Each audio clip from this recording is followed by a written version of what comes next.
Speaking of food, Karen Inge, good afternoon. Good afternoon, Dennis. What are we talking about? Well, we're going to be talking about hemp seeds. A lot of people, it's another, hemp seeds have recently been legalised for sale in Australia. We're one of the few countries that didn't legalise it. It's been legal in other countries, and some research has just come out about Australians' attitudes towards hemp, and a significant number of Australians, this was only a 1,000 people survey, so it's a small survey, but a lot of Australians were concerned that if you eat hemp seeds, it might have similar effects to smoking marijuana.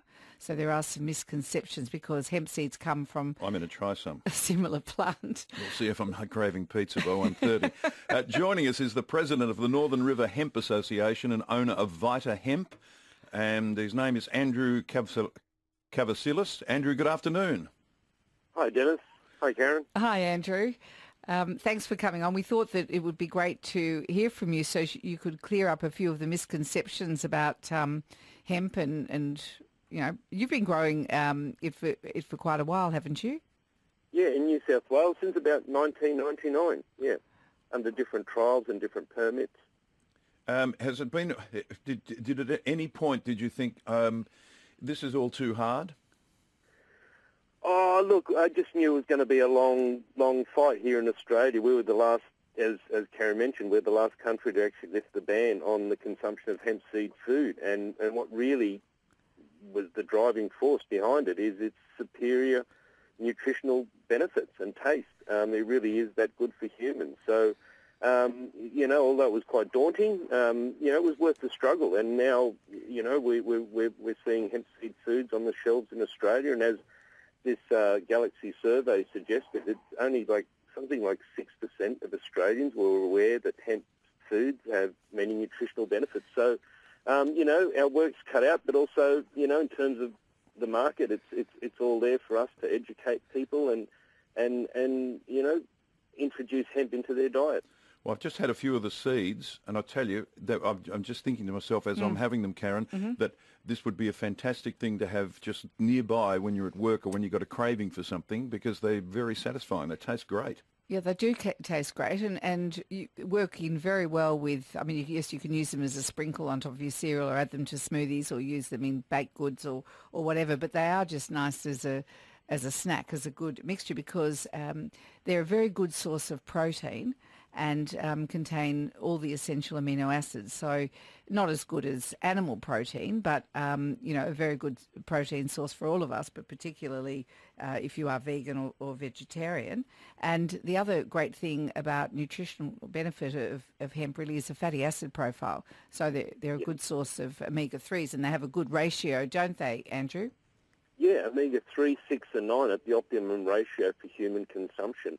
And, the way the body works, especially if you're eating the whole seed, the breakdown of those EFAs, are really comparable to meat-based protein and even animal-based essential fatty acids like fish and so forth. Yeah. Now, how does this cultivar differ from, say, the cannabis plant that we all associate with marijuana?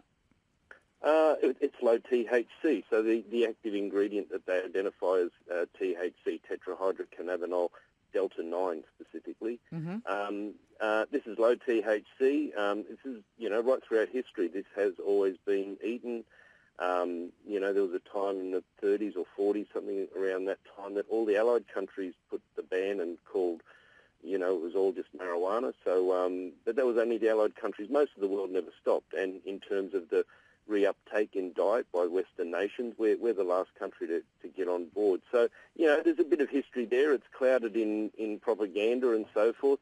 But, essentially it's a really nice, familiar flavoured grain that is, and when we talk about cultivars, there's proprietary around hemp. We're the last country to get on board. There's more than 2,000 varieties of low THC hemp varieties that, Australia, we're at such an early stage in terms of agronomy and farming, and that we're infant. And, our company, we're in the process of breeding and developing new varieties that will be more suited for pressing for oil or dehulling or even making into milk. It's a Yes. Overseas you can get it as a milk. It's chocolate, strawberry, or vanilla.